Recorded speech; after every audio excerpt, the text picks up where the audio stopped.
Iran വിഷയത്തെ നമ്മുടെ മാധ്യമങ്ങളെല്ലാം എങ്ങനെ ക്യാരി ചെയ്തു എന്ന് നമുക്ക് നോക്കാം. ദേശീയ മാധ്യമങ്ങളിൽ പ്രമുഖ വലത് ലീനിങ് ആയ റിപ്പബ്ലിക്, കേരളത്തിലെ ഏറ്റവും പ്രമുഖ ഓൺലൈൻ മാധ്യമങ്ങളിലൊന്നായ എഗെയിൻ ഒരു സെന്റർ ടു റൈറ്റ് ലീനിങ് ആയിട്ടുള്ള മറുനാടൻ മലയാളി, മീഡിയ വൺ, ജമാഅത്തെ ഇസ്ലാമിയുടെയും അല്ലെങ്കിൽ മുസ്ലിം പക്ഷത്തെ നിൽക്കുന്ന ജമാഅത്തെ ഇസ്ലാമിയും ഇന്റർനാഷണൽ ലെവലിൽ ഒരു ലെഫ്റ്റ് ലിബറൽ ലീനിങ് ആയ CNN അടക്കം അങ്ങനെയാണ് തംബ്നെയിൽ കൊടുത്തിരിക്കുന്നത്. വളരെ കൗതുകം എനിക്ക് പല കാര്യങ്ങൾക്കും തോന്നി, അത് നമ്മൾ കേൾക്കേണ്ടതാണ്. ഇറാനും ഇസ്രായേലും തമ്മിലുള്ള യുദ്ധം ആരംഭിച്ചിട്ട് 12 ദിവസമാകുന്നു. ഇന്നു മുതൽ വെടിനിർത്തൽ എന്നാണ് അമേരിക്കൻ പ്രസിഡന്റ് ട്രംപ് ഇന്നലെ ധൃതി പിടിച്ചു പറഞ്ഞത്. എന്നാൽ ഇപ്പോഴും ഇരുവശത്തേക്കും ആക്രമണം നടന്നുകൊണ്ടിരിക്കുന്നു.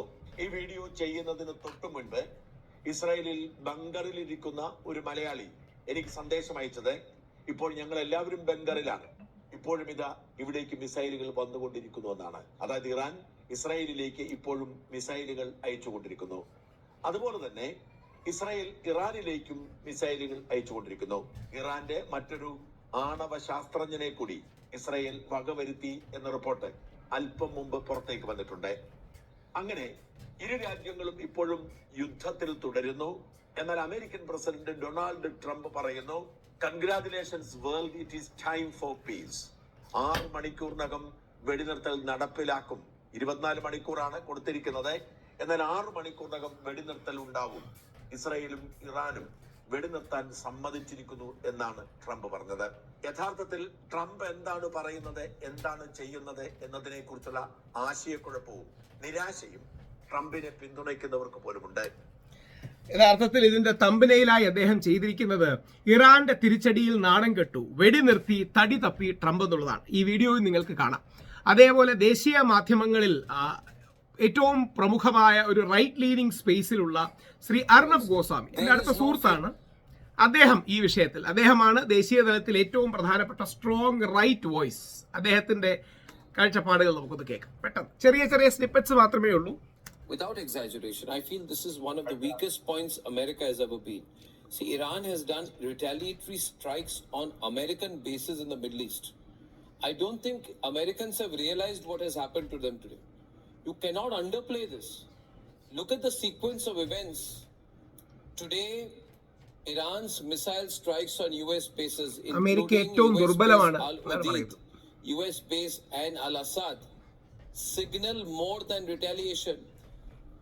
Iran has openly hammered militarily America, right? Iran അമേരിക്കയെ മിലിറ്ററിലി ഹാമർ ചെയ്തു എന്നാണ് അദ്ദേഹം പറയുന്നത്. അപ്പൊ 2-3 കാര്യങ്ങളാണ്. ഒന്ന്, യുദ്ധത്തിൽ ആരും ജയിക്കുന്നോ തോൽക്കുന്നോ ഇല്ല, അങ്ങനെയൊന്നും ആരും വിചാരിക്കരുത്. യുദ്ധത്തിൽ എല്ലാവരും പരാജയപ്പെടുക. ഇറാനിൽ 200-ലധികം പേര് മരിച്ചു എന്ന് പറയുന്നു. ഇസ്രായേലിൽ ഏതാനും ഡസൻ ആൾക്കാർ മരിച്ചു എന്ന് പറയുന്നു. അപ്പോൾ ഒരുപാട്, എവിടെയാണെങ്കിലും മരണം നമുക്ക് ഏറ്റവും വേദനാജനകമായ ഒരു ആസ്പെക്റ്റാണ്. അതുകൊണ്ട് ദൈവത്തെ ഓർത്ത് ഇസ്രായേൽ ജയിച്ചു, ഇറാൻ ജയിച്ചു എന്നല്ല. യുദ്ധങ്ങൾ നമ്മളെ എല്ലാം തോൽപ്പിക്കും, കോടിക്കണക്കിന് രൂപയുടെ നാശനഷ്ടങ്ങൾ ഉണ്ടാക്കും, മനുഷ്യജീവൻ ഇല്ലാതാക്കും. അതിനെ അവസാനിപ്പിക്കണമെന്നുള്ളതാണ്. പക്ഷേ ഇറാൻ വിഷയത്തിൽ നമ്മുടെ മാധ്യമങ്ങൾ എടുത്ത കുറേയെങ്കിലും ഒബ്ജക്റ്റീവായ കാര്യങ്ങൾ, വിശിഷ്യ പ്രത്യേകിച്ച് മറുനാടൻ മലയാളി അടക്കമുള്ള മാധ്യമങ്ങൾ എടുത്തതും നേരത്തെ സൂചിപ്പിച്ചതുപോലെ ഇറാനെ കൺഗ്രാജുലേറ്ററി ടോണിൽ മീഡിയ വൺ പൊസിഷൻ ചെയ്യുകയുണ്ടായി.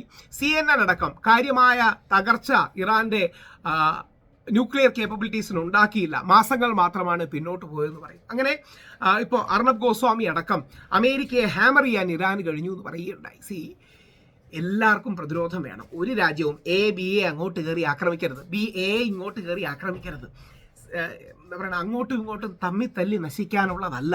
ഏതെങ്കിലും രാഷ്ട്രീയക്കാർക്കോ അല്ലെങ്കിൽ ബാക്കിയുള്ളവർക്കോ നമ്മളെ അങ്ങോട്ടും ഇങ്ങോട്ടും യുദ്ധം ചെയ്യിപ്പിച്ച് അവരുടെ സ്ഥാനങ്ങൾ ഉറപ്പിക്കാനും അവരുടെ താല്പര്യങ്ങൾ ഉറപ്പിക്കാനും വേണ്ടി നമ്മളെ അങ്ങനെ ആക്കാൻ നമ്മൾ സമ്മതിക്കരുത്.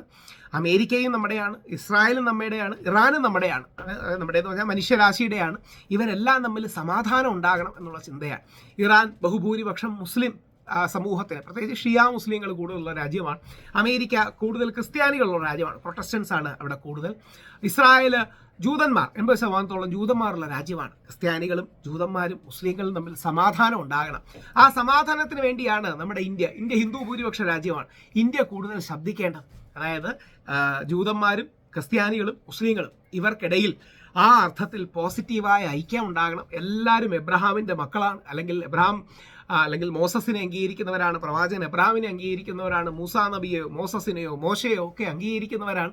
ആ അർത്ഥത്തിൽ സമാധാനം ഉണ്ടാകട്ടെ. വളരെ കൗതുകം തോന്നി നമ്മുടെ മാധ്യമങ്ങളുടെ ഈ വിവരണം കണ്ടപ്പോൾ. അതുകൊണ്ടാണ് നിങ്ങൾക്ക് മുമ്പിൽ എത്തിച്ചത്. ഓർക്കുക, യുദ്ധത്തിൽ പോർവിരികളും വീരവാദങ്ങളുമല്ല. യുദ്ധം അവസാനിക്കാൻ പരസ്പരം വിനയം കണ്ടെത്താൻ, പരസ്പരം ബഹുമാനം കണ്ടെത്താനൊക്കെ നമുക്കാകട്ടെ.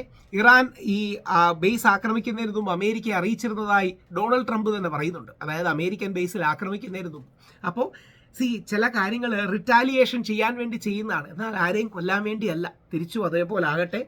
എല്ലാ രാജ്യങ്ങൾക്കും ഇന്റേണൽ പൊളിറ്റിക്സും മറ്റുമൊക്കെ ഉണ്ട്. പക്ഷേ മനുഷ്യരെ കൊല്ലുന്ന രീതിയിൽ, സമ്പത്ത് ഇല്ലാതാക്കുന്ന രീതിയിൽ, കുട്ടികളും സ്ത്രീകളും കുടുംബങ്ങളും മരിക്കുന്ന രീതിയിലാകാതിരിക്കട്ടെ. കൗതുകമുള്ള വാർത്തകളാണ്, അത് കാണാൻ വേണ്ടി സൂചിപ്പിച്ചു എന്ന് മാത്രം.